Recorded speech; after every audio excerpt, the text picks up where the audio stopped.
Good evening. My name is James Cost. I'm the tournament director for the Second Open at Tallahassee Junior Disc Golf Championship. This is also known as Weekend 3, and we're sponsored by Dynamic Disc. I'm also had a lot of assistance on this tournament by Marshall Griffiths, the assistant TD, Patrick Harity is an advisor, assistant TD Dave Muntean, who's also the course director. So we've had a lot of hands going into this tournament. First of all, we're very excited to have you come to Tallahassee. For many of you, you're returning to Tallahassee to play again. We're glad to have you back. And for some of you, it's your first tournament. So we're glad to have you. I want to talk about our sponsors briefly. Obviously, Dynamic Disc is a huge sponsor for us. Lofty Pursuits, Disc and Disciples, Chris Clark, and the Chainhawks from Gainesville. So we want to be thankful for them. As a reminder, this is a PDGA tournament. All PDGA rules must be followed. If tournament play is new to you, don't worry. Someone on your card will help you out with a few things.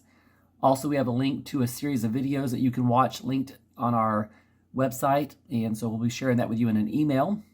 Let's see, parking. There is plenty of parking near hole 1 and 18. However, depending on where your starting hole is, there are other locations as well. We'll have a screenshot in this video that you'll be able to see.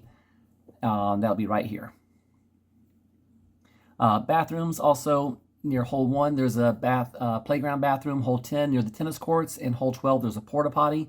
Those are the 3 bathrooms that are accessible to you this weekend. And again, there'll also be a screenshot showing you where those are. For water placement, we'll have some bottled water at hole number 1 and 9. But please do come prepared with your own water. All right, let's talk about players packs. We will have custom stamp Dynamic Disc minis and choice of Trilogy disc, Lofty Pursuits mini disc, bag of Lofty Pursuits candy, a $5 gift card to Lofty Pursuits. And we're also going to have a bunch of CTP prizes for the players, as well as prize disc for some of the tournament winners. For our J6 and J8 players, we'll have a Ring of Fire game after your round. So you want to hang around regardless of how you did. We'll have a Ring of Fire game, which also has prizes associated with that. For all other divisions, we'll have a quick bonus CTP, which will be 2 throws on hole 1's basket from the short tee and on hole number 1.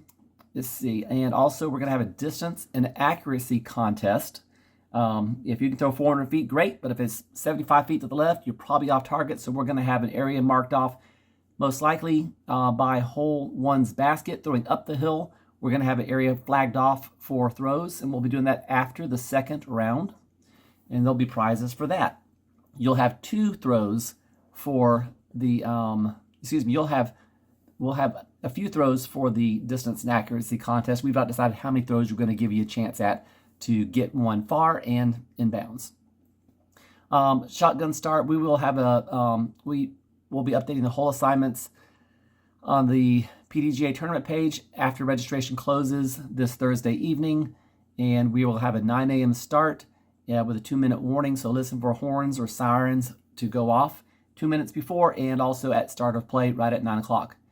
We'll be using PDGA live scoring. So you'll go to www.pdga.com/scores, and the code you'll enter will be TALLY24. Please play close. Excuse me. Let me try this again. Please pay attention to the to what the live scoring tells you for your pad and hole information. All players are required to keep score.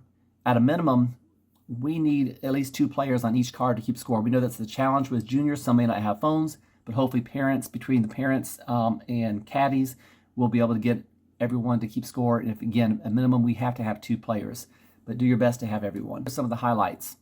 Parents and guardians must be responsible for their children during PDGA sanctioned events. Players in the J, U12, under 12, under 10, under 8, and under 6 divisions must be accompanied by a parent or guardian during tournament rounds.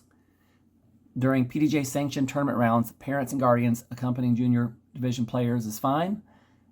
They may assume the roles of a caddy, assist junior players with disc selection, throw selection, rule interpretations, or scorekeeping. But those parents or guardians may not make a second ruling, such as foot faults, courtesy violations, etc. Those parents and guardians must encourage good sportsmanship by demonstrating positive support for all junior players in the group. They must place the emotional and physical well-being of all junior players in the group above the personal desire to win. They must refrain from the use of abusive or profane language and must refrain from using drugs, alcohol, or tobacco. For our layouts, in the first round, players in divisions J8, J15, J12, and J10 are playing 2 rounds. As per the PDJ guidelines, players in J8 and J6 are only playing 1 round. Juniors 18 and 15 divisions will play 100% from the short concrete pads. All other juniors will play 100% turf junior pads or novice pads, except for hole 10, which will play from the shortest concrete pad on hole 10. We'll have some pink flags marking those junior tees. So look for those for the novice or junior tees. It'll be all turf, except for hole 10. Again, they all should have at least 1 pink flag near the front of the pad.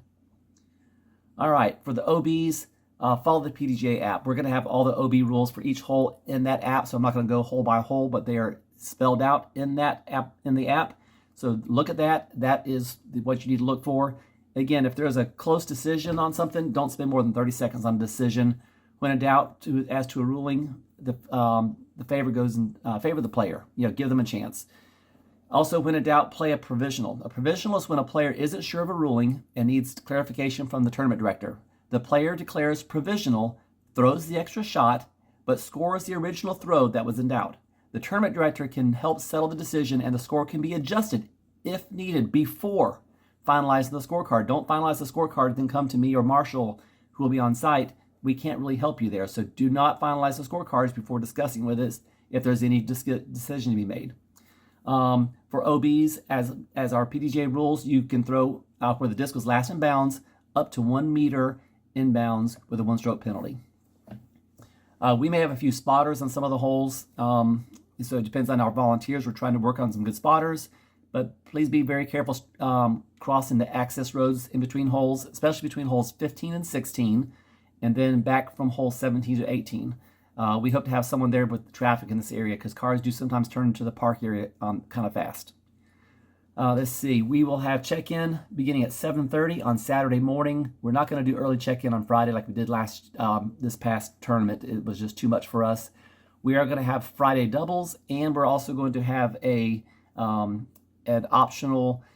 We're going to have an optional opportunity for you to participate in a clinic for anyone who wants a little bit of help. We'll have a few people there who've got more experience in disc golf that can possibly help with forehands, backhands, putting, approach shots, disc selection, anything that you need help on. We're willing to help out on Friday afternoon. The times will be in the email. All right. I think that covers about everything. I know it's short and sweet, but hopefully this will be helpful to you. If you have any questions, send me an email, and I'll be glad to help you out. Thank you. Looking forward to seeing you on Friday and Saturday.